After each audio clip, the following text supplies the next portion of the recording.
Hi, I'm Mark, a longtime forensics coach, like forever, and I'm here to give you some tips on judging Virginia High School League competition. And right now, I just want to deal with some general guidelines. So, first off, here's what's going to happen. You're going to be given what's called a master ballot. And you can see that in the center of the screen here. It'll say what room number you're in, it should have your name on it. If not, put your name on it, sign it, when it starts and what rounds you have, what event you're judging, and you'll see it has codes on it, and those are the student codes. You don't know where the students are from, and that's on purpose. That's why they have a code. You shouldn't ask what school the students are from. You're supposed to be a clean judge, meaning that you don't know the competitors in the room. Now, if for some reason you happen to know a competitor and the director didn't realize that, please go back to the tab room, the tabulation room, and tell them so they can switch you out. But the point is that you should be a fair judge of the competition in the room. You should call the students in order on the master ballot. And when you get in the room, the students probably have their critique sheets and they probably filled them out. So make sure the first thing you do is collect critique sheets. So that way, while they're performing on the back side of the sheet or at the bottom, you can write some feedback for them on how they can get better. There's additional um, criteria on the ballot that'll say like what you're looking for in an event. Plus, I have a series of videos you can listen to as well that go through the events. But I have like a top of a critique sheet down here on the left-hand part of the screen. You can see that says original oratory, and then you can see where the speaker code goes in. They put their name, they put the title of their piece, and then you'll see up top it has rank and score. When you get done with the round, you're going to have to rank all the students, and you're going to rank them from first place until whatever number there are. So let's just say there's 5 students in the room. So a 1 is first place. And so that's your best performer, obviously.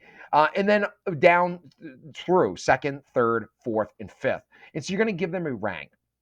That's the most important thing that you're doing. That's why you're getting paid the big bucks to do this, is to give them rankings. All right. Second, you're also going to give them a tiebreaker point score. It's only used in the event of a tie, but a point score is anywhere from 100 would be now. By the way, with ranking, low is better, right? 1 is better than 5 when it comes to rank, but with score, high point is better. So a 100 would be like, oh my goodness, I can't even give them feedback. They're so darn good. All the way down to 70, which is probably, you're probably not going to give out a 70, but a 70 would be like they stood up and they just couldn't do it and they walked away. So you're going to give that sort of score range. And now, what sort of rank score should you give? Your first place, if it was just unbelievable and you had very little feedback for them and it was like you just got mesmerized and got caught up in the piece and could hardly give feedback, maybe it's a 99, maybe it's a 100, maybe it's a 98. I don't know. Second place, what I would do is with the points, look at the points as a way to differentiate between first and second. So if your first and second place were really difficult to figure out which one's first, which one's second, they're probably going to be separated by 1 point.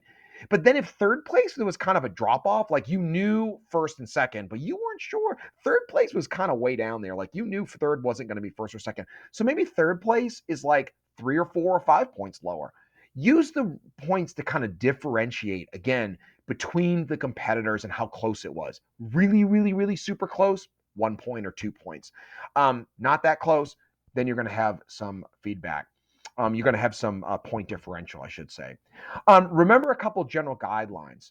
One, go in the order that's on the master ballot. Call them up in that order, and you call them up by their code. So, for example, on the list that I have here, AH602, and they'll come up. You should have their critique sheets. If you don't, grab them before they go up, and then you start the time when they start speaking. You don't start the time when they stand up there. You start the time when they start actually speaking.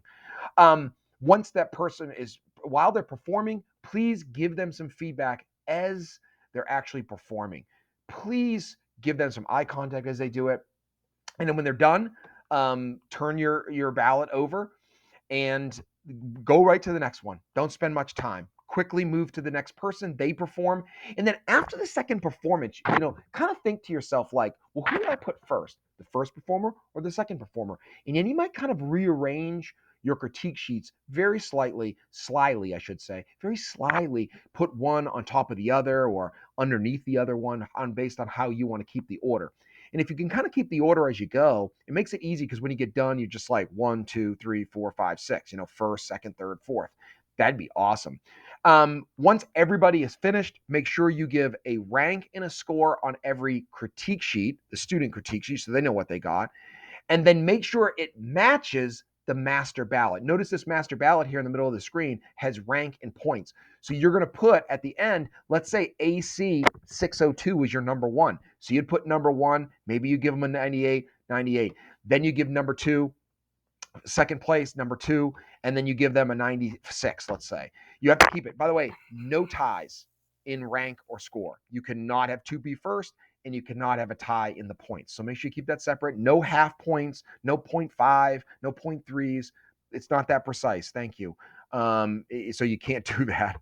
And then when you bring them, as soon as you're done, grab that stuff and move off to the tabulation room, wherever they're collecting ballots, and then wait at the tab room for someone to check it. Someone will check and make sure that your rankings match your scores. And then once you're done, go to your second round, or if you're free, go to the judge room to have some snacks. All right, hopefully that gives you some good general guidelines. Just remember, you're in the room, you're in control of that room, and you need to determine who you think was first place, second place, third place, fourth, so on and so forth, based on the criteria on that ballot. All right, good luck, and thank you for judging in forensics.